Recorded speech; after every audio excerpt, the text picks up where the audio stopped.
Yeah, so The Idol is out on HBO or Max, I guess, if you're calling it that. I sort of kind of followed what was going on behind the scenes during production, which is to say, it seemed like an absolute nightmare. But it's out, and the reviews are not great. Anecdotally, I'm not accusing anybody of anything, but when I was watching Rotten Tomatoes the first 48 hours after the first episode dropped, it seemed like there were a lot of 5-star reviews by people who had a first name and a last initial.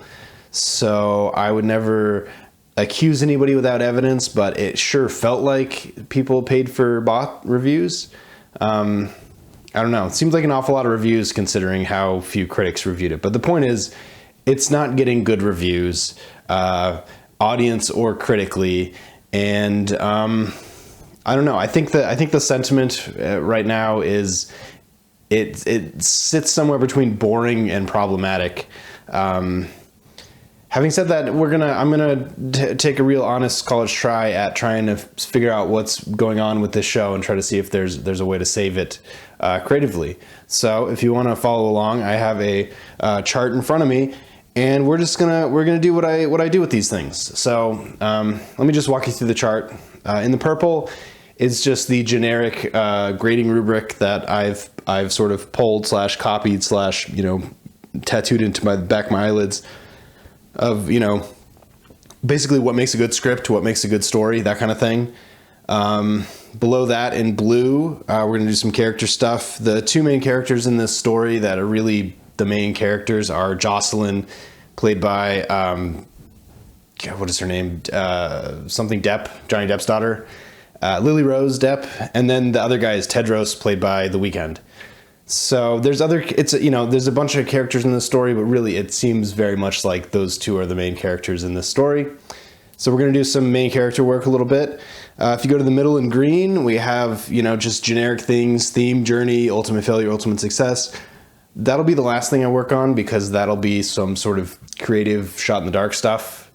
If you go to the right in pink, we got known issues, and then solutions to that. And so I've jotted down what I think are mostly the known issues going in. Yeah, so let's get into it. Do I need to caveat on anything else before I start this? I don't think there's anything inherently wrong with I'm going to use the term steamy, to mean what we actually are trying to say. I don't think there's anything wrong with a steamy show, especially on something premium, like HBO or, Stars or Amazon or Netflix or anything like that. There's nothing wrong with that. However, it does seem like there were a lot of creative choices in this show that, if they weren't specifically trying to provoke people, definitely the end result was provocative, but not in a good, exciting way, sort of just a gross kind of way. So, I feel bad. Before I get into this, I will say, I really feel for the crew and the production and the actors. The crew are going to go on to work on other stuff because that's how TV works. But the great betrayal you can do for an actor is they're putting their body, they're putting their face, they're putting their acting ability on the line for a production, with the hopes that the one thing that they are really, in my opinion, every actor fears on some level is, am I going to look stupid? Am I going to be embarrassed by the final product of this? I feel bad for the actors involved in this, just because I recognize a lot of these actors, and I like them from a lot of other stuff. And a lot of these actors are also writers, which is also interesting that they're on this show.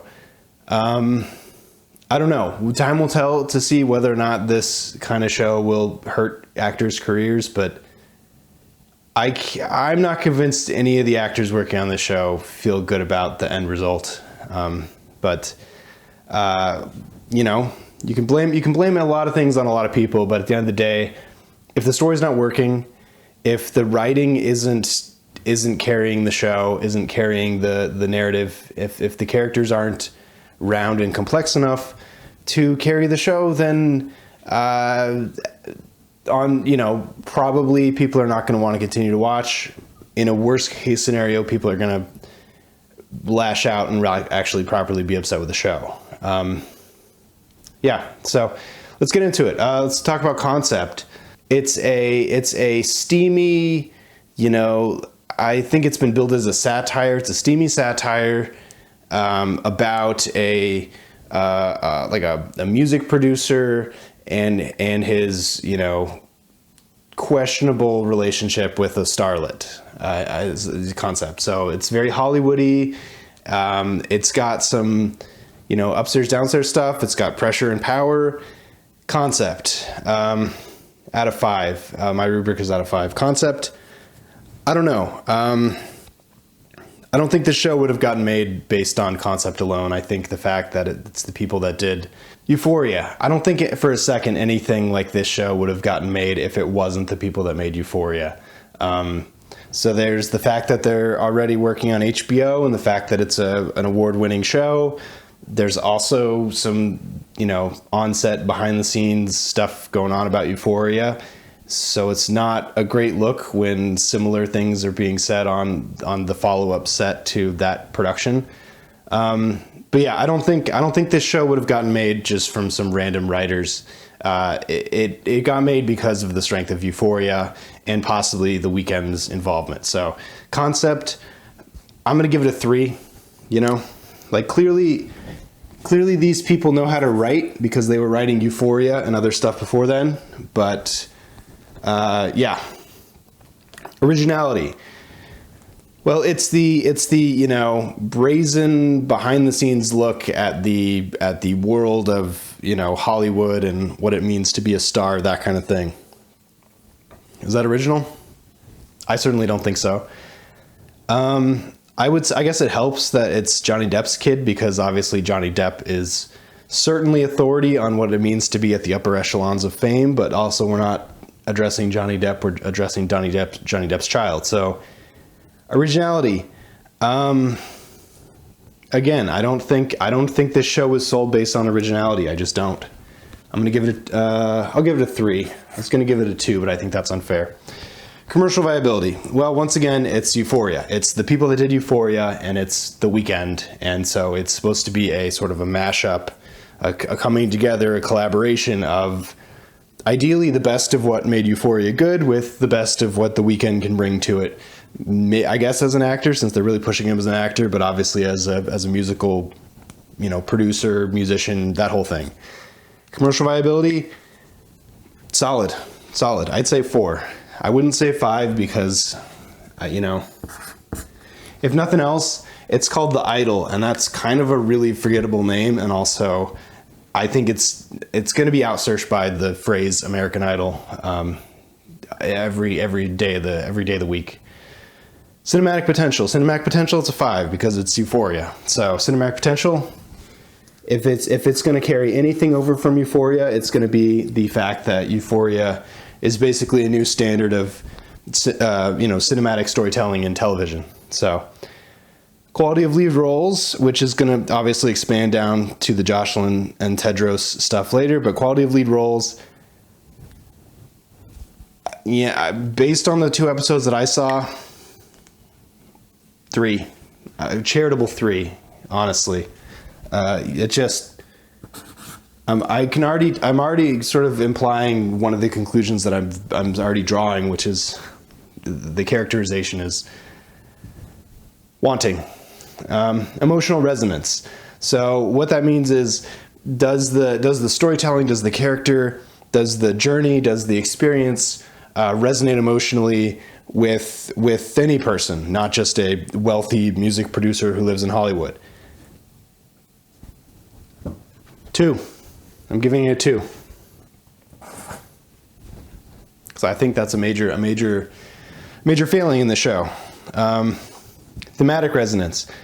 What is this about? What does this say about society? What does this say about the moment in time that it's being made? I think this is where Euphoria really hit the nail on the head. Thematic resonance. I certainly had trouble finding one that especially if we're going to say this is the first show to do this kind of thing, because it's just not thematic resonance, I'd say maybe a 2. I'll give it a 3. Uniqueness, development of world.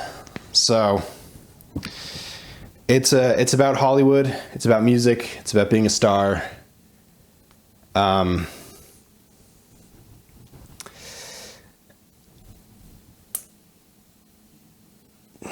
That's where it's tricky, because the best shows can take what seems to be a completely unremarkable, non-unique world and make it unique by the specificity, by the complexity, by the characters inhabiting the world in a meaningful way. This show, it seems like somebody living in a rented mansion. So I'd say 3, just because it's HBO, so they do a great job of set design. Tone, I think may actually be the thing that this show is suffering with the most, because it seems inconsistent. There's a whole middle part that I think tone is really going to be what we're dealing with. I'm calling it theme, but it's also tone. It's how this show is being presented. I believe this show is being presented as a satire. If it's being presented straight and not as a satire, I genuinely don't know who the show is for. And so I have to draw the conclusion that this show is a satire and is meant to call attention to the ridiculousness of the situation, the ridiculousness of the characters and personalities in this world. However, it didn't elicit the reaction and response to me, and obviously based on the reviews, to most people, for whatever they were trying to accomplish. And I'm genuinely not sure. And so by very fact that it's a genuinely not sure, I don't think tone can be more than a 2. The fact that I very much think the tone is sort of the main problem with this story in a show that's absolutely riddled with holes. Yeah, I think tone, if you get it wrong, you get it wrong. And I think they got it so wrong that it's not just a detriment, it's an actual danger to the show. So I'm going to give it a 1.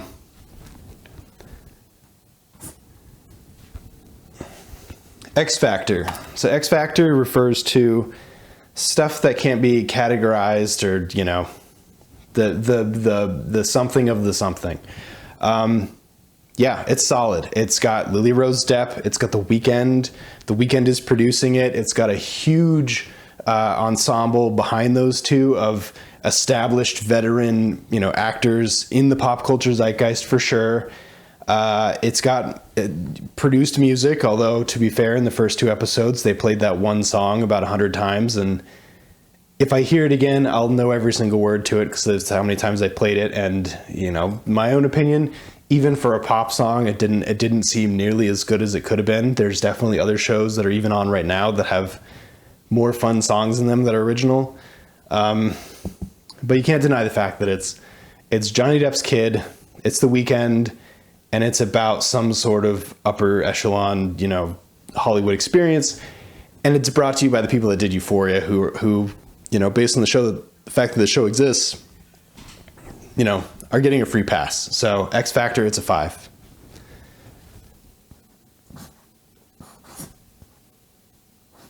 So I think one more thing to note that didn't make the list is, I could pull up the information, but I'm just going to go by the vibe. When they started shooting this, they had a director. The director quit, and somebody else stepped in to finish shooting. But I think they reshot everything, so I don't think necessarily the original director's stuff is in here. Credit where credit's due. The show is consistent, at least for the first 2 episodes, but that's not a good thing, because it's terrible.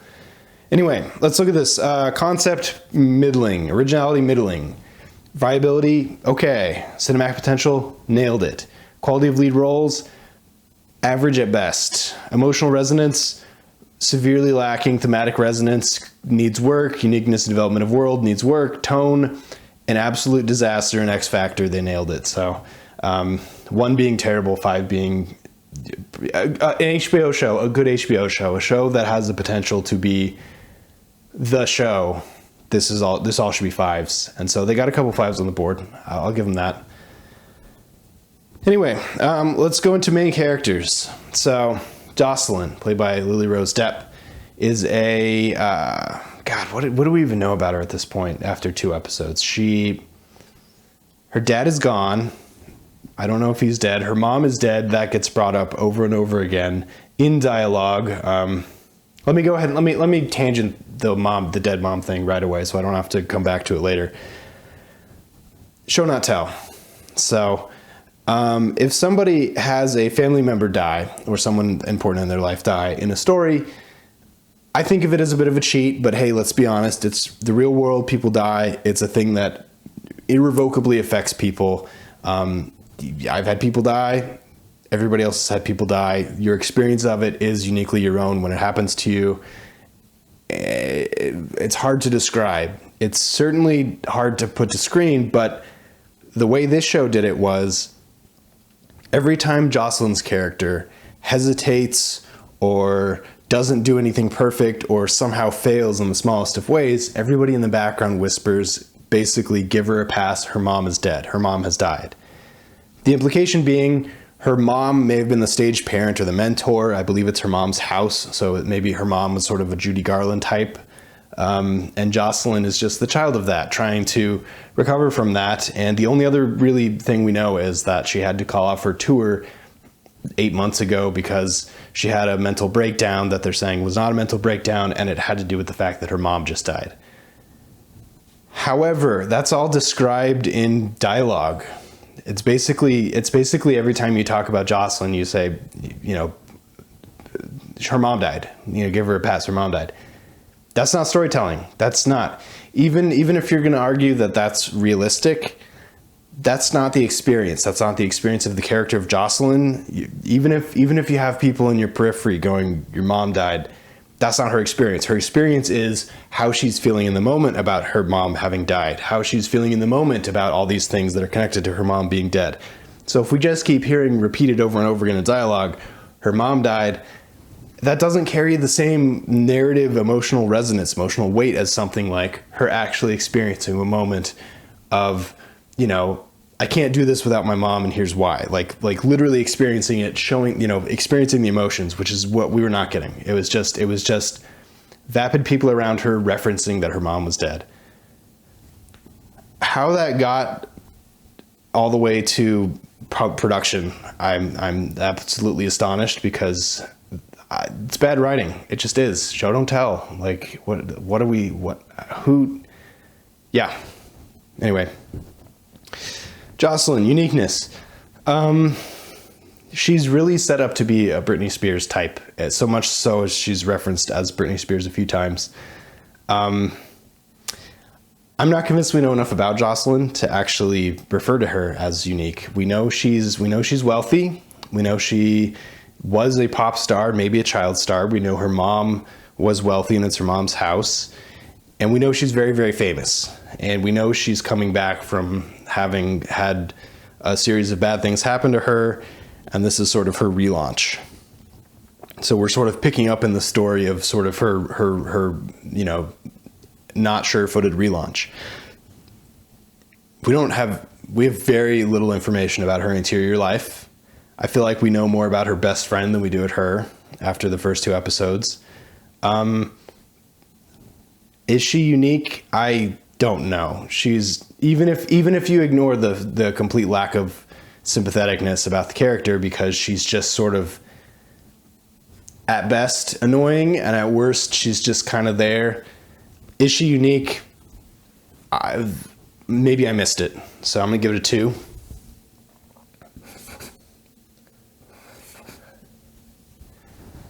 Strengths. What is going to be something about Jocelyn that's going to propel her through the story? That she's going to be, if she's the main character, she's going to be making choices. She's going to be driving the plot because of her emotional choices that push things forward, which, let's be honest, everything just keeps happening to her in the first 2 episodes. And so it's kind of the reverse of that, which is also not great. Strengths.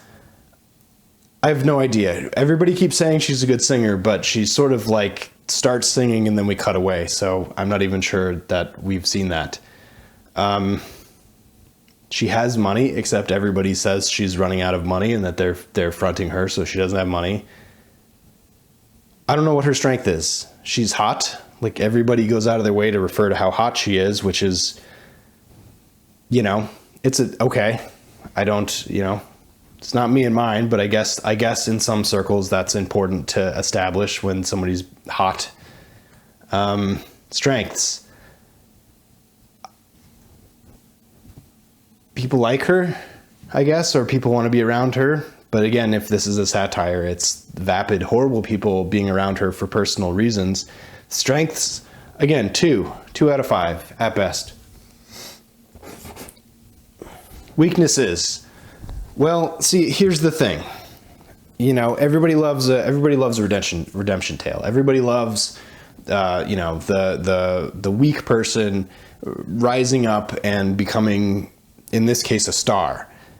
So she's riddled with weaknesses. She's got basically every weakness you could have, except she seems to not have an obvious addiction, which I'm glad they avoided that cliche, but I have a feeling it's going to come in episode 3. But is she full of weaknesses? Yes. Are those weaknesses going to define how she lives her story, how she experiences her story? Right now, I don't know. It just kind of seems like she gets led around everywhere, and then Tedros shows up and sort of becomes the person leading her around. So, weaknesses, a 3, I guess. All right, that was brutal. It's all out of 5, just to remind you. Let's talk about Tedros. Tedros, played by The Weeknd. Tedros is a club owner in Hollywood who she's never heard of, and then when she meets him immediately, there's this magnetic thing about them where they dance together and then they make out and they hide from her best friend, and I guess that's important. And then he sort of is just around. He helps her redo a song. This is all spoilers. He helps her redo the song that she's not happy with, and she's happy with it now, and she shows it to her reps, and they're like, we're not doing that. That's terrible. And then, the young people were like, that's great. You should keep doing that. And then she keeps calling him. He keeps showing up. And in episode 2, you really find out that he has sort of a harem of people around him that you kind of find out are all sort of in the music business because he found them for music business purposes, but they're also kind of just doing it friends. I don't want to get demonetized on YouTube, but it's the steamy stuff, but it's scary steamy. I guess they were angling sort of a 50 Shades of Grey angle of it, but I'm not even sure that's a good comparison because the Tedros stuff seems very manipulative and very dangerous, and not like hot dangerous, but actually like this person might, throttle you to death if he doesn't like what you're going to say. So it's meant to be steamy. It's played as steamy, but it seems like his entire orbit of people around him, especially when you find out that the guy that her best friend hooked up with works for Tedros, and it has this weird steamy, shot collar thing with Tedros. The girl that is the dancer, and you find out in episode 2, basically tricked her into going to Tedros's club. Again, how has she never, if she's a pop star, if she's super, into it, how has she never heard about this club? Nobody in her orbit seems to know about this guy. That seems to be an ongoing question. It seems like he came out of nowhere, but then again, he has this harem again. I don't know. Also, the more I find out about Tedros, especially in episode 2, with the whole harem, with the whole like steamy doing it stuff that is just sort of he controls all of it, really smacks of the I Believe I Can Fly guy. Again, I don't want to say his name because I feel like YouTube will punish me for that, but isn't that guy in jail? Didn't that guy go to jail? I really hope the show isn't trying to sort of idolize or make a hero out of the I Believe I Can Fly guy, because that guy has been proven to be just a full monster and deserves to be in jail and have all of his assets seized by the government, as well as being in jail. So hopefully we're not making that guy out to be a hero by fictionalizing it into this guy Tedros. If that comparison hadn't been drawn in the writer's room, I'm a little concerned, because it seemed really obvious to me and a lot of people who watched it. So for the sake of trying to improve the material, we'll call that an oversight. Tedros is basically I Believe I Can Fly guy, but cheese and rice, guys. It's like, you know, if you don't want to talk about the red balloon because there's a big stink about the red balloon, you don't announce to people, hey, I'm not going to talk about the red balloon. You know, like, yeah. So Tedros, is he unique? I just compared him to a monster. So by that definition, no. Is he unique in that every person is like this? Certainly not, or at least, geez, I hope not. Is Tedros unique? I mean, he's a fancy club owner in Hollywood, and there are a lot of them. By their own admission in this show, he's such an unknown that nobody knew who he was until she actually started hanging out with him. So is he unique by their definition? No. By my definition, he seems like a mustache twirling guy who happens to like steamy, you know, stuff that's sort of off the beaten path stuff. So I'm gonna say charitably 3 out of 5.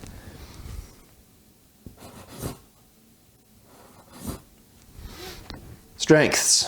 I don't know, because he's not driving the plot forward, but he's definitely, everybody that he interacts with, he's in control of. I wouldn't just say manipulating, but he definitely seems like everybody that works for him, he controls with sort of an iron fist. And then when it comes to Jocelyn, she keeps calling him because I guess she's addicted to him or she's into him or something. I didn't really understand the context other than he was telling her stuff that everybody in her orbit was not telling her. I guess that's the appeal.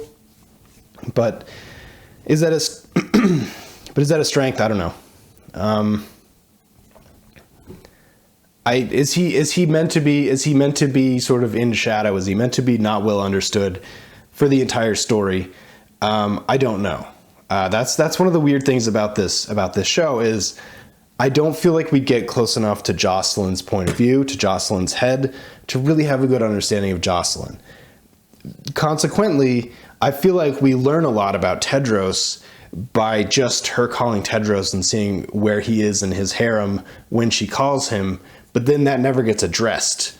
Eventually she's going to come across the harem that he's built, but as far as she knows, he's just like a really charismatic club owner that everybody is calling Ari.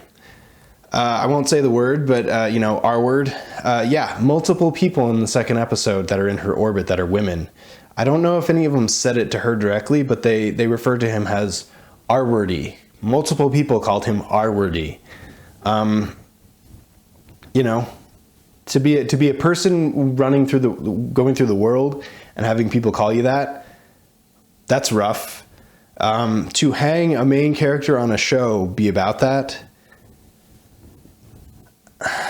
was, I don't know what the logic there was. Was it to pull the rubber band as far back as possible, and then the rest of the show is going to be trying to, snap back the rubber band the other direction and prove that even though at first he appeared R-wordy to all the women folk in her entire orbit, but as we get to know him as the audience, he actually becomes the most sensitive, the most well-adjusted, the much of a mentor for her, more than anybody else. I'm not convinced that that's where the show is going, because it seems like this show is pretty set on things only getting darker, but it would be a good subversion of the he's really Ari trope, I guess. But why would you want to invite? I don't want to talk about a guy who's Ari. Well, now we're all talking about a guy who's Ari. That's the issue we're dealing with. So why invite that? Strengths, he's a powerful guy. I don't think we know anything about him. He has some sort of plan for her, it seems, but it seems like the plan is just he wants to get steamy with her a bunch and then maybe help her with her music. But that seems like, again, I don't know where this show is going. If the show's going to be about the music, we haven't gotten very far. So strengths, I'm going to give it a 2.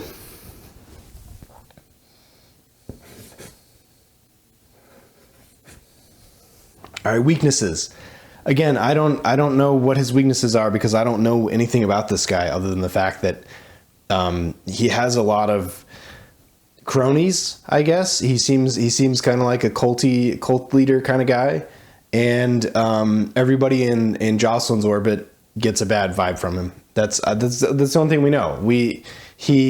In conversation, it comes up that he probably doesn't have any money, and that his club might be going under or something. And then we find out that he's obviously manipulating people to get Jocelyn into his orbit, but we don't know anything about him. We know that he likes doing it and steamy stuff, and he must have an ear for music of some kind. So weaknesses, I don't know. So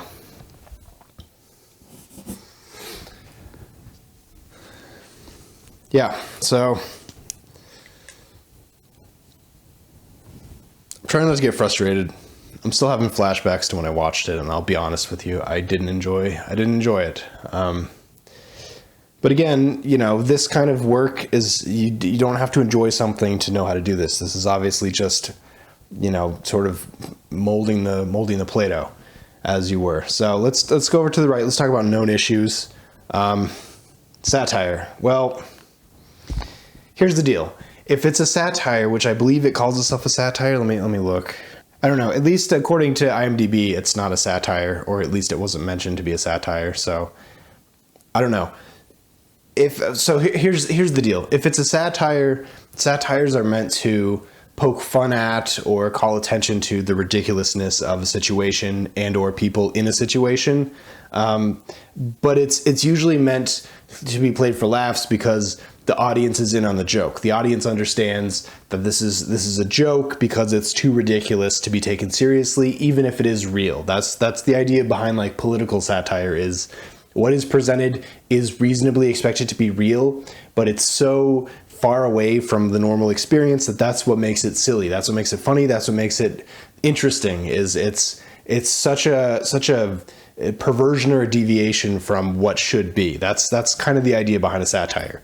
To be a little bit of a jerk for a second, comedy rooms, I feel like just think about satire typically as you tried to make a show that was a comedy, but it doesn't have any jokes in it and it's not funny, and so the writers are calling it a satire. That was a bad faith argument, and certainly not all comedy places think that way. But this show isn't funny. The show is, if it's meant to be calling attention to the ridiculousness of everything, which I don't know that it is. Like, when I think of this kind of universe, I think of something like Sex and the City or Entourage, if we're doing a satire where these people are horrible, but the situation is so ridiculous that we understand that this is meant to be, a lambasting of those people and people like this. I don't know who we're supposed to be lambasting in this show. If it's supposed to be lambasting Jocelyn, I don't know why we're doing this. I really don't. If we're supposed to be lambasting Tedros, it doesn't seem like we're doing a good job because he's pretty much getting everything he wants, at least in the first two episodes. So there's certainly not enough there just to take the mick out of her entourage and all the sort of yes people around her. That's certainly a thing. I feel like Veep is sort of the gold standard when it comes to making fun of powerful people who have entourages that are just completely dysfunctional because all they could do is say yes. They have no control over anything. But this is not meant to be Veep. This is meant to be an hour-long, prestige drama. If it's a satire, it needs to have some levity. So I guess that's if we're going with this is a satire, or if this is meant to be, some sort of journey where we follow the person along, levity. So I'll put that up. I'm not convinced it's a satire. I think that's giving the writing too much credit to be calling it a satire, but for the sake of argument, we'll call it a satire. Known issues. Well, the steamy stuff tends to, at best, be on the line, and at worst, be legitimately problematic and gruesome. And I'm not opposed to that as an idea in a story. Gruesome stuff happens. sure, there's a place, there's definitely a narrative place for gruesome, steamy stuff, even though it would not be my preference. Is this show that? It sure seems like this show is trying really hard not to be gruesome and really trying to. It seems like whoever was in charge creatively of the steamy stuff is trying to take this seriously and is trying to be authentic about it. And I think they just missed the mark. The thing that with the steamy stuff that I keep going back to happens in the early parts of the first episode, where they kick what was his role? His role was the something intimacy coordinator. So if you don't know what an intimacy coordinator is, it's sort of a new idea, but it's basically an advocate or a person on set whose job is to protect the talent or talents from compromising stuff, usually when they drop clothes. They run that whole dropping clothes operation. They're in charge of it. The director is not usually in charge of it. The production is not usually in charge of it. It's between the talent and the intimacy coordinator to get into a safe space, both legally and, emotionally, so that there's not this Hollywood has a history of mistreating actors, and the dropping clothes stuff is definitely a big part of that. And so that's why an intimacy coordinator exists. Even if you have a problem with who the intimacy coordinator is, it's better that they're there than they're not. It's kind of like having an armorer or a prop master with an armorer certification on set. That's the person that handles the weapons. So intimacy coordinator handles the intimacy stuff so that the director doesn't, through intentions or just accident, put the actors in compromising positions that will be regrettable and or lawsuitable and or you shut down the production later, which is super crazy that, Euphoria, I don't think they necessarily had this problem happening. I think their issue was mostly the complaints where the hours were crazy, which is what happens when you have really, auteur-y stuff sometimes. This show, it seems like, could have benefited from if it didn't already have an intimacy coordinator. And so the fact that the first couple scenes of this show, not only is the intimacy coordinator painted to be the enemy of progress, the enemy of production, but it goes so far as they lock the intimacy coordinator in a bathroom, and that's how they continue on their thing. Arguments to be made that was a satire, because why would you do that to the intimacy coordinator, knowing full well that might come up to ruin things, that might kill your production, although they were doing a photo shoot, so I don't know how far it would have gone, but yeah, so I'm on the side of the intimacy coordinator for that entire scene, and I'm pretty sure I wasn't meant to be if this was a satire. But in the scene, the intimacy coordinator says she can't fully nude up because the contract says she's not allowed to. Even if she's okay with it, even if everybody's okay with it, they're going to have to redo the contract, which is going to take 48 hours. That's the deal. The conversation should have been over, but they locked him in a bathroom so that they could have her nude up and shoot I think it was the cover for her album. So I don't even know, that's not going to get printed anywhere anyway. You're not going to see a full nude on an album in earnest, with the exception of like artistic stuff, but usually not. A pop star is not going to be fully nude on an album in a way that you see everything, because that album can't be put anywhere. So on display where children might see it. So yeah, intimacy coordinator, side of the intimacy coordinator. So that was a real concerning thing for me. I think it was meant to be played as a satire. I can't explain it otherwise, other than the fact that I could see this could be someone's actual opinion about intimacy coordinators. And if that's the case, this person should not be working with actors. This person should be locked in a room on their own and just only interact with themselves, or maybe prawn stars, because that attitude about intimacy coordinators is absolutely horrifying. And in a lot of situations, whoever locked that intimacy coordinator or kicked him out probably get kicked out of whatever they're doing. If not, kidnapping charges. I mean, come on, guys. So, but so much of this show are these steamy scenes, especially between Tedros and Jocelyn. Tedros being this guy that, she doesn't really know who he is. She doesn't really understand him, but he's so confident. He knows stuff. and she just wants to be acknowledged, or I don't really understand their dynamic, if I'm being honest, because it really just seems like a club owner taking advantage of a confused starlet, which, that might be the most true Hollywood story, honestly. So I don't know. Steamy stuff. If the show is going to be about steamy stuff, when it seems like it is, and for the limited stuff that I've seen about Euphoria, that was a part of it too. If it's going to be about that, you got to take the steamy stuff seriously as a writer, because that affects the tone more than anything else, because you're jeopardizing stuff. Also, you're asking, it's an HBO thing, so it's a better argument than most, but you're asking actors to drop clothes. And there's a time and place, and HBO might be the time and place, but that's a really compromising, dangerous position as a filmmaker, as a TV creator, for people to nude up, because it's dangerous, because it's not just the person nuding up, which is inherently weird, but it's everything around that. That footage is going to be out on the internet forever. Is that person, even if they signed the agreement then, going to be okay with that down the road? Who's to say? For some people, dropping clothes is not a big deal, but it's weird.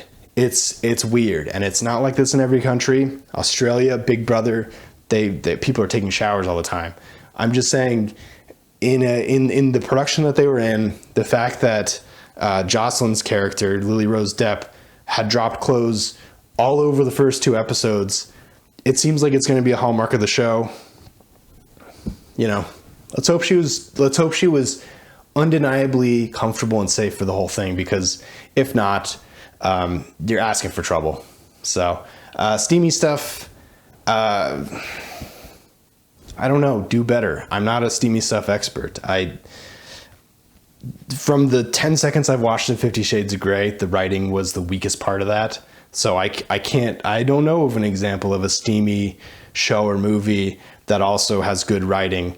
I believe HBO could be a place for that. I guess Euphoria, but again, I haven't watched enough Euphoria because it's just not my bag. So steamy stuff, I guess, do better. All right. And here's a complaint that I actually fully agree with. And this third complaint, honestly, is sort of an amalgamation of a bunch of different complaints, but I just put it together in one because honestly, I think that's really where it lives, which is the point of view of the show, the points of views of the characters, and how close we are, the closeness to the characters themselves. Right now, we're seeing a bunch of points of views. In the first episode, we see as much of Jocelyn's point of view as we do her entire entourage. They're basically talking about her the whole time. I feel like we know more about her through her entourage talking about her than we actually do herself, because she just sort of looks at people. She doesn't have a lot to say. Furthermore, Tedros, I think he's supposed to be the mystery guy, the guy we never fully understand.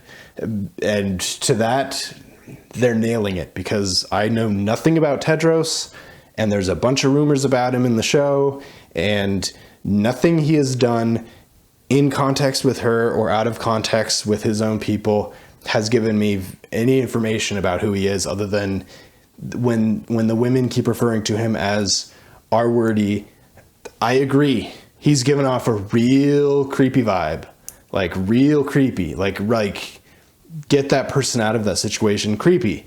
So that's a weird place to start from. But I think it's all to do with the POV, the point of view.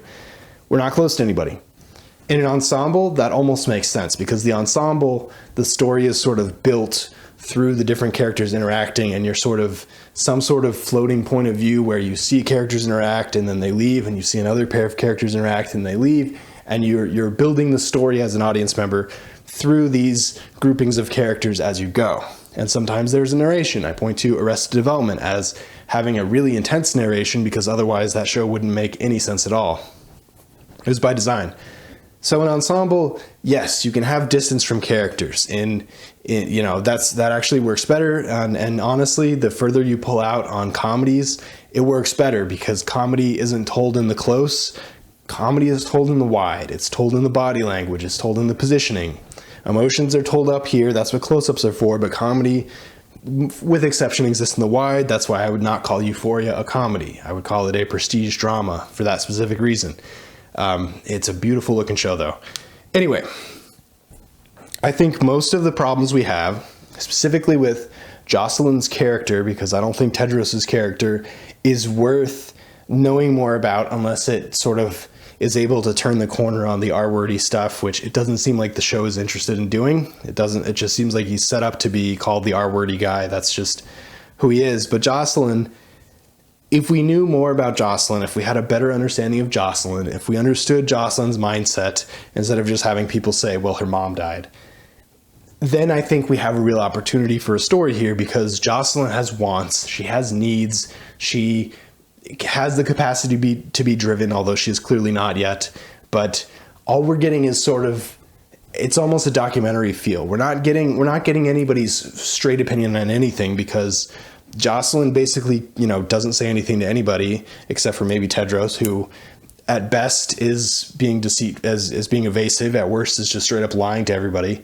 And then everybody in Jocelyn's orbit, even her best friend, they're really just there to service Jocelyn. So they're basically lying to absolutely everybody involved. And the problem you have when everybody is lying about everything is, where does the truth lie? Where is the objective understanding of what's happening? And we don't know. We do not know.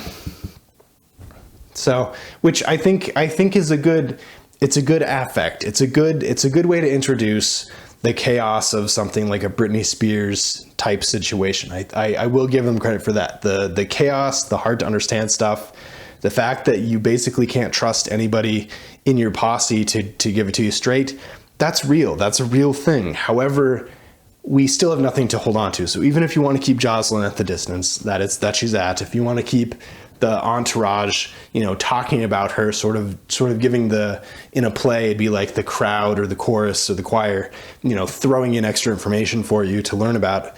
Sure, I don't have a problem with that inherently, but the problem I have is there's nothing narratively to hold everything together.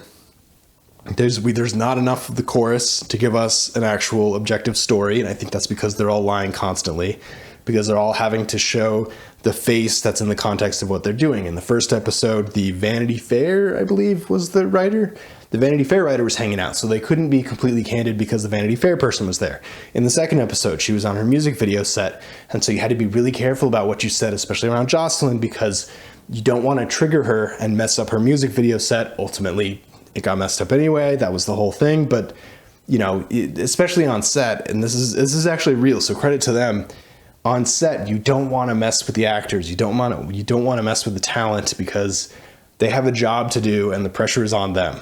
Everybody has pressure, but at the end of the day, the person in the frame, that's the person whose jeopardy it really is, because if they don't nail this, nobody gets to go home. So, yeah, which was basically what that second episode was about. So, closeness, point of view. Either somebody in the story, the Vanity Fair writer, or the director who considers her a friend, or Jocelyn herself. My money is actually on her best friend, who, I think we may know the most about her best friend compared to anybody. I would put the money on her best friend. If her best friend was the one whose narrative we could grasp, whose narrative we could follow, whose storyline plays out in a way that we can track, I think at least an understood story this could make. So my money's on making it about the friend, making it about the best friend, who is essentially her live-in assistant, who has to deal with the fact that Jocelyn is completely, a drunk baby in a glass room, a room full of glass. It makes me think of, God, what is it called? I Hate Susie. It's a British show. Very similar situation. First episode, there's a questionable, steamy thing that happens that goes viral on the internet, and there's consequences. But the difference is, we have Susie's point of view. We have how Susie reacts to it. We have how Susie, interacts with people in her world. So we understand Susie's mindset. We don't have Jocelyn's mindset. We don't even have her best friend's mindset. So that's where it is. someone needs to be the focus, I guess, is where I'm at. Or it needs to be narrated, which completely undermines the whole thing. But I could see it if it was like a behind the music documentary. You know, it's a different system, it's a different situation, and the way it would be shot would be completely different, but at least it would make more sense. So I'm gonna say needs a person to be the narrative person.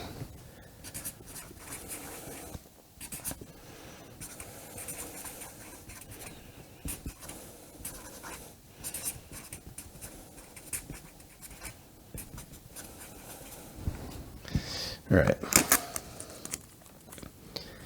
And I sort of already talked about the dead mom stuff, but I'm just gonna repeat what I said, which is to say, show don't tell. I find it as a writer a bit of a cheat when the person's trauma, the thing that's defining them, the thing that is the easy shortcut to get to the emotional space that they're going to end up being in, is someone in their life died and they're still reacting to that. Time and place, you know, many stories have deaths in them, but yeah, so I'm just going to say not helping. I'm just going to say not helping.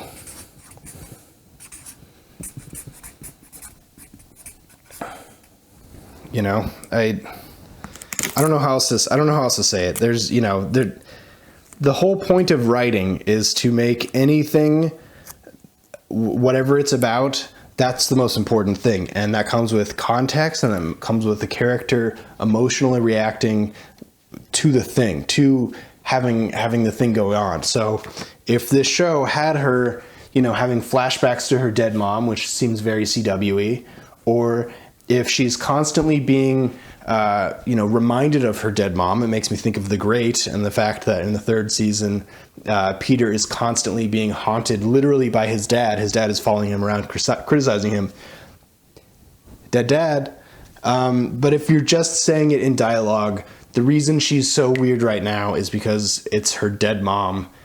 That doesn't drive the narrative forward. That doesn't add context, because we already know that. And it seems like a failed cheat. It seems like a cheat that if it would have worked, nobody would have noticed, but because it doesn't work, it's, you know, it's sticking out. So let's go to the middle. Fixing the idol. Theme. So I'm just going to audition some themes because I don't know what this, so, okay, so let's jot down some ideas for themes. The theme is, everybody wants to be famous. I think that's an easy one.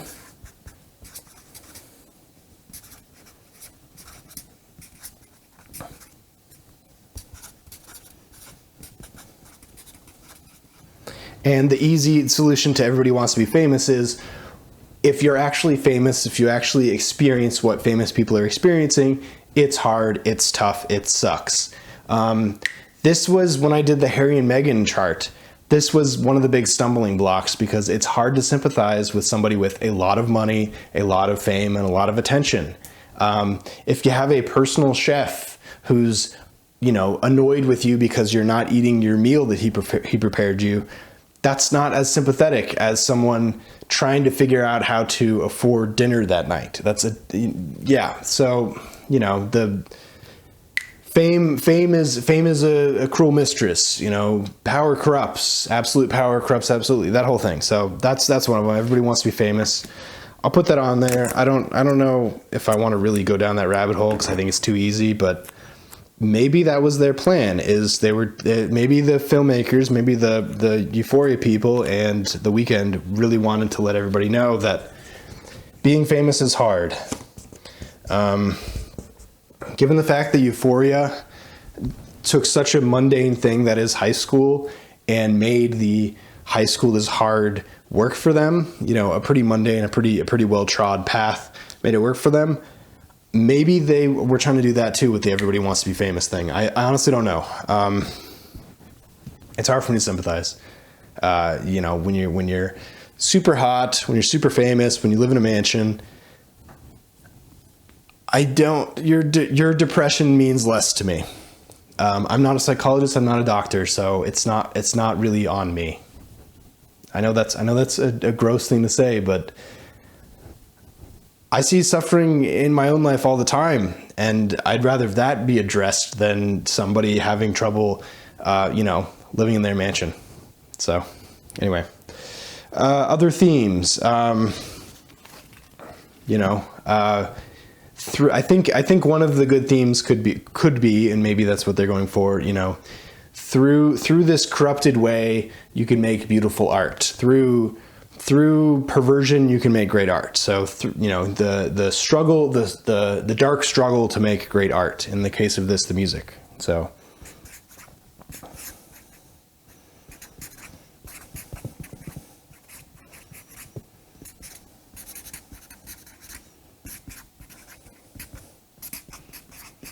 Which the stand-up comedy version of this is no comedian will ever go to therapy because therapists are crackpots, and they'll at best just take away whatever makes the comedian funny.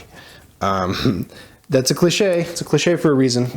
Many comedians have spoken out about how therapy has actually made them great, but it's a cliche for a reason. So there's definitely a struggle plus dark equals art. That's certainly a thing. What other themes? Fast and Furious, family. Maybe she's looking for a family. So the family you make, I guess, that's a very LA thing.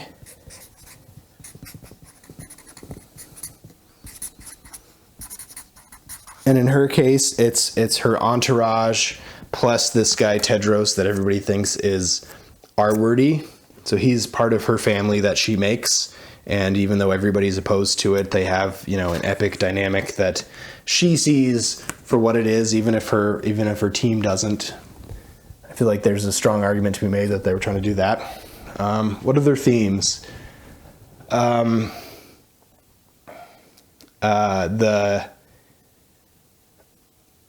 Oh man, what other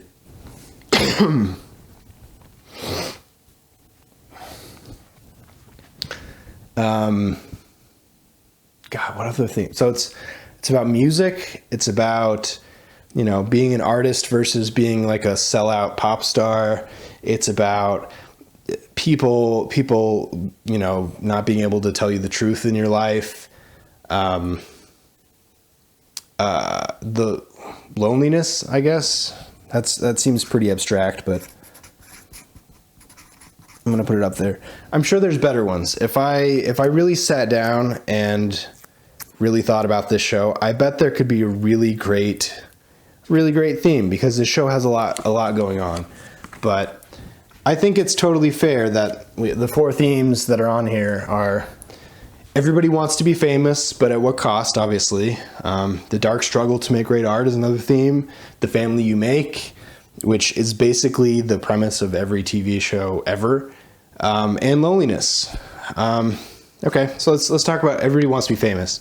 The journey is the struggle, the fakeness, the all the extra stuff that comes along with fame. So all the ugliness that comes along with fame.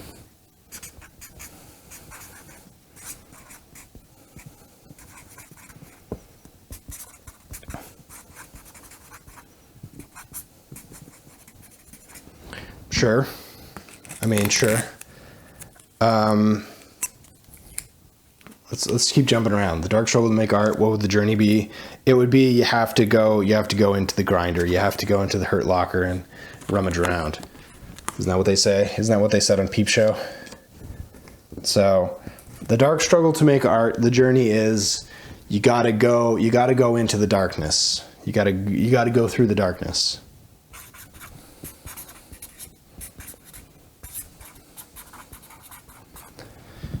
Which, sure.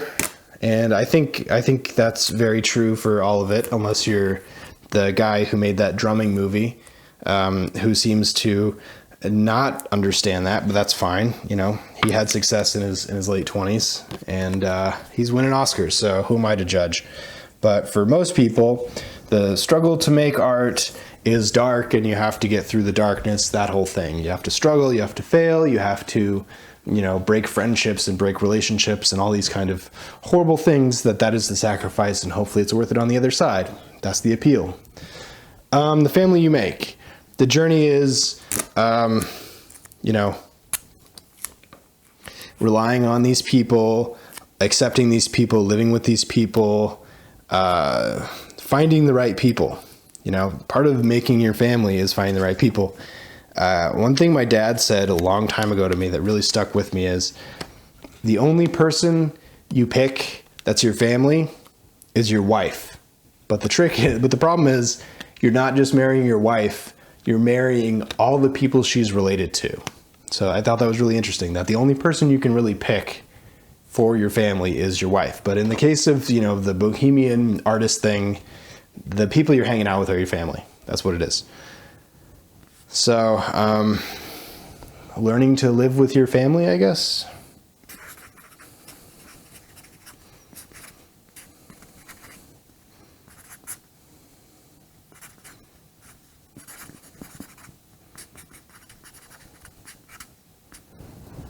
Yeah, so.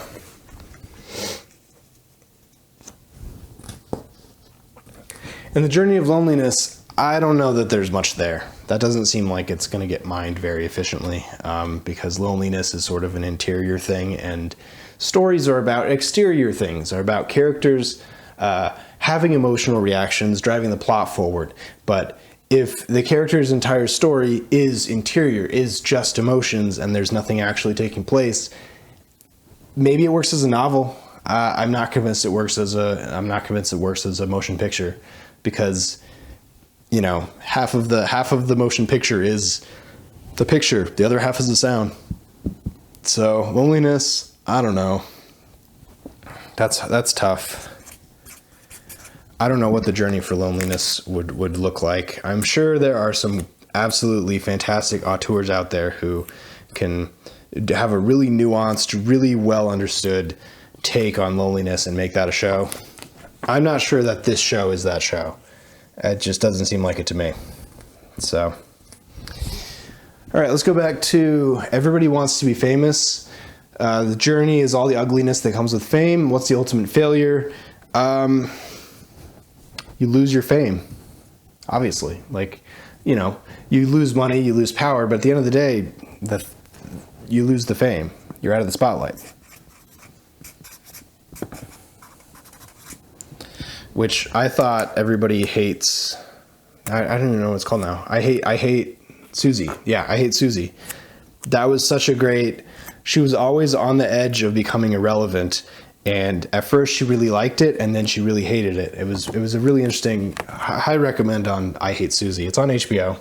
So there you go. Maybe that's your recommend. Instead of watching this show, go through the 2 seasons of I Hate Susie. I Hate Susie and I Hate Susie too. They're great. They're fantastic. Boy, I wouldn't want to live in her life. While we're on here, everybody wants to be famous. All the ugliness that comes with fame, ultimate failure, lose the fame, ultimate success. You survive or you're understood. Something about making it work. So.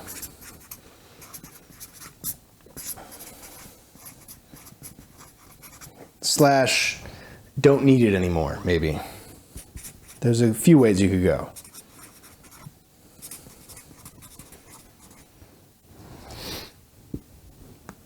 All right. We're getting almost done. I'm running out of steam anyway. I can feel my voice just falling apart. Because I'm not a performer, so I just start getting growly. Let's look at the column. The dark struggle to make great art. The journey is to go through the darkness. The ultimate failure is your art never happens or never gets appreciated.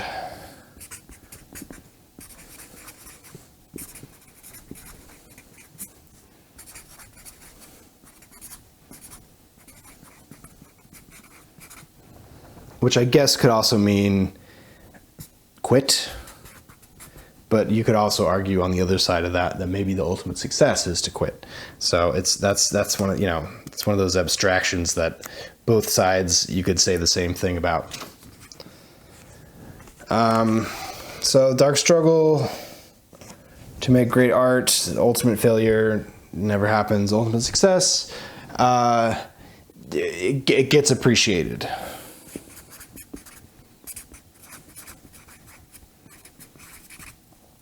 Or you survived, or your life becomes about something else.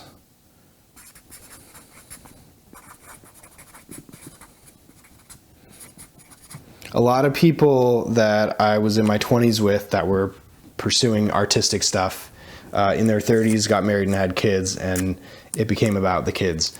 And I get it, it's not the path I chose. It's not the path I'm walking, but I would never undermine that as a pursuit, because the ultimate goal is happiness. And if kids make you happy, then that's fine by me. Just, it's not what I'm doing. All right. So dark struggle to make great art, go through the darkness, art never happens, never appreciate or quit. Or ultimate success is get appreciated, or, survived, or your life becomes about something else entirely. Yeah.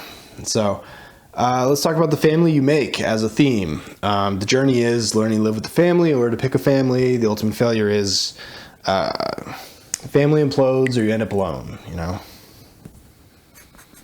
It happens. More than people I feel like admit, is a family implodes. And, it is what it is. Again, not a doctor, not a therapist, but therapy, it anecdotally helped me and mine fundamentally. So, but, you got to find the right therapist, and you got to find the right combination of stuff. It's kind of like dating. You're probably not going to get it right on the first try. Ultimate failure, family implodes or alone. Ultimate success, grow as a family, keep pushing the rock keep kicking the can down the road, So.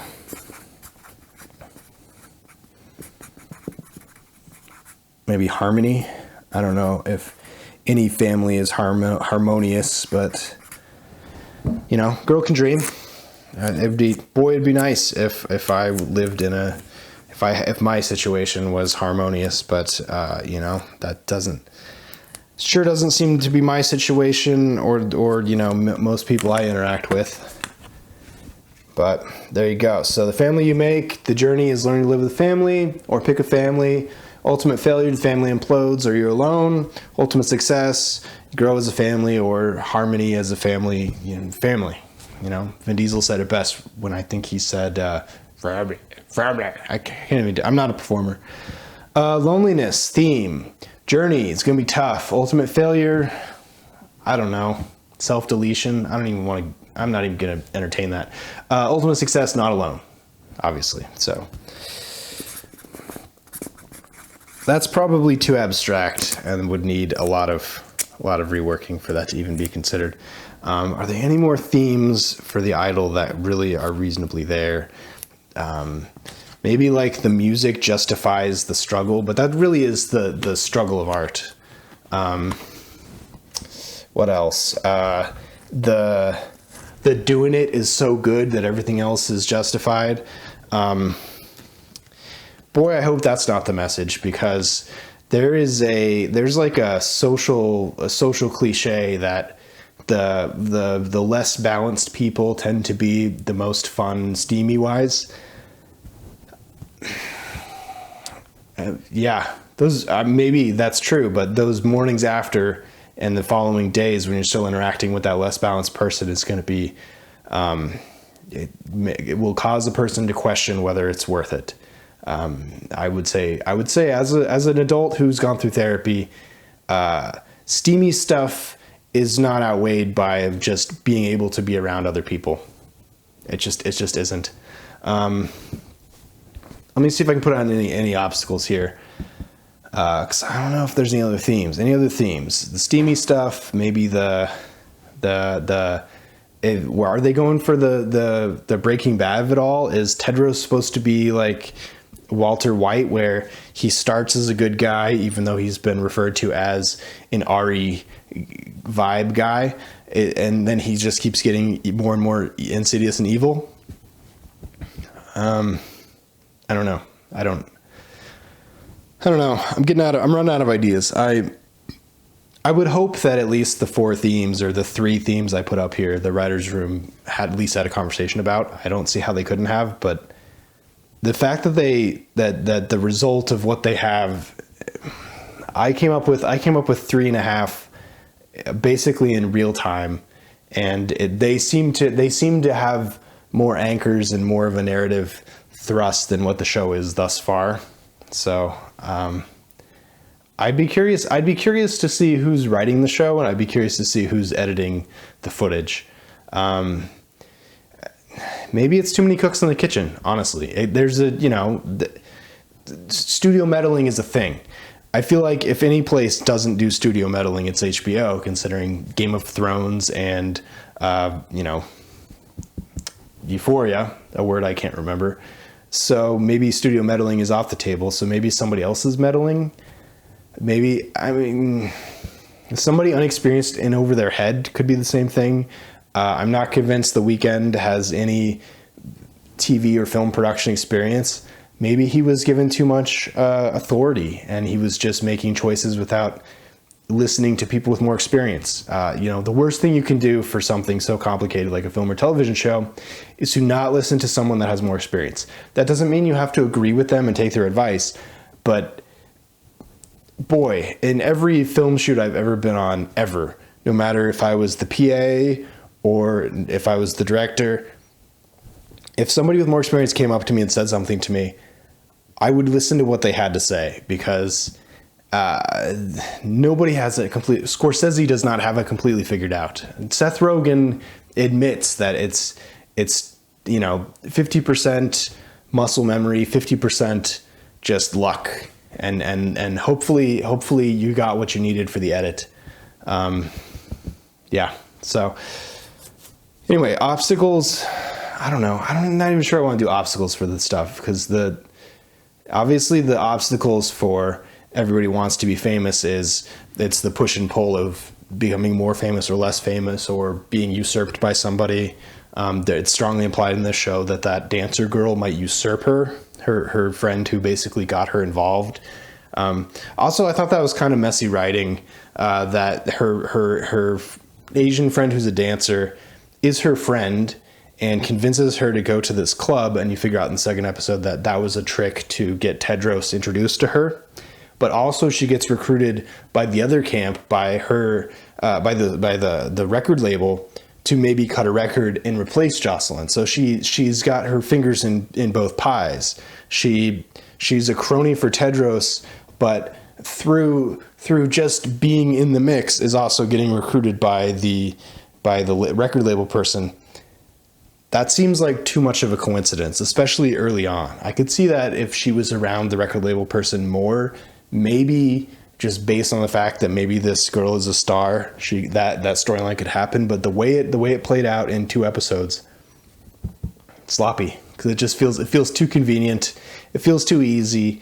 I'm a sucker for multi-role characters, having a character be part of this thing and be part of this thing. But the fact that she was able to have basically the same role in the Tedros camp and the record label camp, it seems too symmetrical. It seems too easy. So I didn't like that. What other obstacles?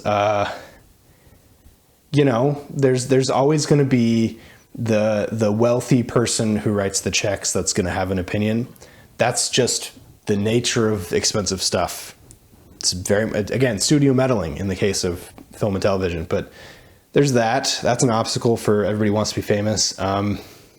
There's also the fact that the internet, the world can turn against you. The very first thing in this show is of image leaks that, hurts her reputation and may have the record label scared because it's so salacious. yeah, in the context of the show I Hate Susie, it was very much a problem because she was about to be a Disney princess, and then this salacious photo came out, and now Disney wants nothing to do with her because it's so inappropriate. And the way they handled that was great, because they actually doubled it down, because they actually decided to forgive her because she owned it, and now they were going to have the first princess that had something embarrassing happen leak online, and she's going to own it. But in the call, she admits that she was on drugs and completely ruins it, and they abandoned her. So again, good writing. Go watch I Hate Susie. So fun. This show, I don't know. Ultimate success. Ultimate success of Everybody Wants to Be Famous is to continue being famous. And so the obstacle there is, I don't know, continuing to create stuff that keeps you in the conversation. I don't know. I don't understand being famous. I've been around famous people. I've seen famous people do things, good for their career, bad for their career, and in ways that I would have assumed affected their career and that didn't. I can't explain it. I don't have enough experience watching or participating in fame to even begin to try to explain fame. I think Lily Rose Depp might have an actually unique point of view on this if she was brought into the writer's room to actually address the fame of it all, because her dad is one of the most famous people in history. I'm not convinced she was in the writer's room. So The Weeknd has again, his fame story. He's a producer, so he definitely has influence on the story. His fame story is different from Lily Rose Depp's. So, excuse me. Obstacles for the dark struggle to make great art. Write a list of things, put them in a hat, start pulling stuff out. That's really what it is. That's a blank slate. Could be drug use, could be people in your life, could be your own worst enemy. Writer's block is a great one that I'm so glad is sort of not, people don't really play with the writer's block episode very much anymore, because it's just kind of mundane. It kind of fits in the loneliness category, as it's an internal problem. It's just not interesting to watch.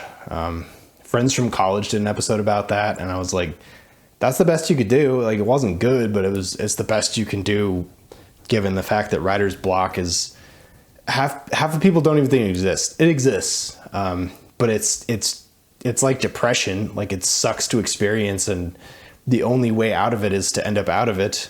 Whether or not you intervene with whatever, the way out is the way out, and it's different every time. And I don't know. I'm not trying to diagnose things here. Obstacles for the family you make. Family leaves, family comes back, family does terrible things to each other. Yeah, family is family. Like the two shows that are, I'd say, close to this that I think of when it comes to the family aspect of it are Californication, and that's the family that they love each other, but specifically the main character Hank is such a screw up that he basically drives everybody away constantly, and then has to get back into their good graces only to make a mistake and drive people away again. And the other family is Shameless, which, depending on what season you point to, either makes absolutely no sense as an essentially a cartoon, or is a really nuanced, ensemble where you do have the point of view of each character and how the choices of one family member affects the choices of the other family member, and story is made. So I don't know. The obstacles about family are family. Yeah. So that's what it is. Let's get to conclusion time. Based on the grading rubric, this show, let's be honest, this show got made because the creators were coming off of the crazy momentum and heat that was Euphoria, even though by the end there was a lot of stuff coming out about how the Euphoria set was being run, and that's always bad news. You don't hear about the good news. So, but if you actually look at the chart on what's going on here, you have the cinematic potential from Euphoria, you have the X factor that is Euphoria, you have the commercial viability from Euphoria. The rest of these things are middling at best, and if it's HBO, it should be 4s and 5s across the board. And the fact that tone and emotional resonance are 1 and 2 respectively that's a disaster. That's a full-on disaster. So, you know, would these scripts have won awards if they had gone through a semi-merit based writing program? I mean, the chops are there. Again, they're coming off of Euphoria. They got the chops, but somewhere in the chain of how things got made, at least one of the chains, something was weak. My feeling is it's multiple spots. My feeling is it's probably the writer's room. Something happened in the writer's room. My feeling is something happened on set. You know, we know about that director leaving. That could have been enough. You know, once the set vibe is broken, once the set vibe is bad, pulling that out of a nosedive is next to impossible. Like set is a slow motion car crash on the best of days.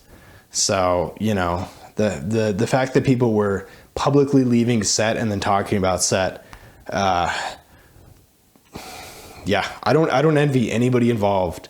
Furthermore, post-production, you know, there's some people on the executive producer list, including The Weeknd, who don't have film and television production experience. To his credit, The Weeknd has a monster music producing resume, but music producing is not the same as television producing. It's just not. There's just more people involved in television producing because music is just kind of this stuff. Television is, you know, the other dimensions too. So, I don't know. We may never know why the show is being presented the way it is. I'm a big believer that even, oh, that was twitchy. I'm a big believer that even if the show, the writing is lackluster, the performances are, you know, inconsistent, there you can still make something in the edit somehow. And the fact that this show is borderline incomprehensible without a plot, you know, I don't blame the editors because I don't think they're the ones making the creative decisions, but somebody in the creative process, it was either in over their heads or was smelling their own farts and drinking their own Kool-Aid. It's probably a combination of stuff. The fact that these guys are coming off of Euphoria, you know, that we can name all the shows where, you know, came off of Seinfeld, made Curb Your Enthusiasm, came off of what's another good one? Came off of Community, made Rick and Morty. Like, we can name those examples because that's how rare they are. You're not going to have a hit every single time. You know, there's such a thing as the sophomore slump. It's more of a term used in filmmaking, in movies. The first movie is a breakout hit, it's a Sundance hit, or it's a theatrical monster that makes a bunch of money. And then the second movie comes out and the director has a little bit more control, or the writer in the TV world has a little bit more control, and maybe less people are saying no to them, or maybe there's less limits imposed on them, and they don't know how to rein themselves in. They don't know how to you know, keep it lean, keep it sparse, keep it, you know, muscular the way the first one was, and you get a worse movie. It happens in TV too. So yeah, I think the straw that broke the camel's back, for me and for the reviews, other than the fact that they're making the ultimate sin of it being boring, because you can be anything, but you can't be boring in storytelling, because then there's no point. Then you can just hang out at the DMV and try to talk to people. Like, there's no point. The other thing is, they wanted to make this show about music, which I like. I like a lot of shows about music. I really do. I'm a huge fan of a lot of shows about music. I'm sad that they canceled Zoe's Extraordinary Playlist. However, they also wanted to make the show about steamy stuff. And HBO is a place to do that. You know, it's not going to be the same quality of steam that you're going to get on NBC or any of the primetime networks. You need some place like HBO to have the level of steaminess that they're trying to go for. However, it still has to be done right. It still has to ring true. It still has to ring authentic. and it needs to be on the right side of some pretty problematic conversations. And, you know, without going into too many specifics, you know, social, you know, cultural, you know, feelings there, it swings around. The pendulum swings around. We're in a moment where this show was just not going to be a good idea, because that's not where the culture is. However, the way the steamy stuff was handled in this show, even when the pendulum overcorrects and goes way past the other way again, whenever that's going to be, if it ever happens, the kind of steamy stuff going on in this show is still not going to fly, because it's that uncomfortable and gross and problematic. So, yeah. And I guess the only other thing I want to say about this is I did get the vibe that somebody seeded the Rotten Tomatoes reviews because of all the first name with last initial reviews that were 5 stars that seemed to be auto-generated, AI-generated. That's the vibe I got. I'm not accusing anybody of anything because I don't have any evidence, but it felt that way to me, because the human words, the human names all had aggressively negative reviews pretty much universally. And the other thing was, like, what? I don't know. I open Instagram once a week because every so often I get a job off of Instagram because I'm a colorist, but I've had more Instagram ads and other like ads, like YouTube ads for this show than I think any show I've had in recent memory. Definitely in the last 6 months or the last year. I keep getting ads for this show. I think today I scrolled Instagram for like 20 minutes and I saw 2 ads for this show. It's not worth it. The word of mouth was dead on arrival, and I don't understand why HBO of all people is trying to advertise, especially this show when they have other good shows on. Advertise those. Nobody advertised I Hate Susie in North America, and it's fantastic. I'm sad it's gone. I'm sad I don't know if it's going to get renewed. I think it's on either Hulu or HBO, but also Aisling Bea and Sarah Horgan's show, This Way Up. You know, they're coming back. That's an absolutely fantastic show that deals with this kind of stuff on a very different level, because, you know, I Hate Susie is about fame and all that. It's basically the same structure. It's just done better. And, you know, This Way Up deals with the mental stuff, with the emotional stuff. And, yeah, advertise that, because that's stuff, you know, at the end of the day, good writing is good writing. So, you know, you can put as many fancy people in it to hedge your bets, but if the writing isn't there, if the point of view isn't there, if the authenticity of the storytelling isn't there, then you end up with something like this. And can it be saved? I don't think so. If I hear in several weeks that the end of this show is fantastic, I will have to decide whether or not I'm willing to go through the frustration of watching any more episodes of this show, because I had a actual, like, emotional negative reaction to this show that lives somewhere between frustration and annoyance. And I don't have those reactions to shows. I occasionally have those reactions to movies, because some movies do just, you know, tickle me the wrong way. But this show I had a proper negative reaction to, because it seemed insulting me. It seemed like it was trying to pick a fight with me.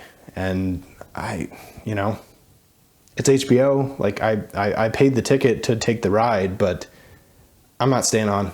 So that's it. If this helped you, if you care about this kind of stuff, like, share, subscribe. Otherwise, catch you in the next one. So.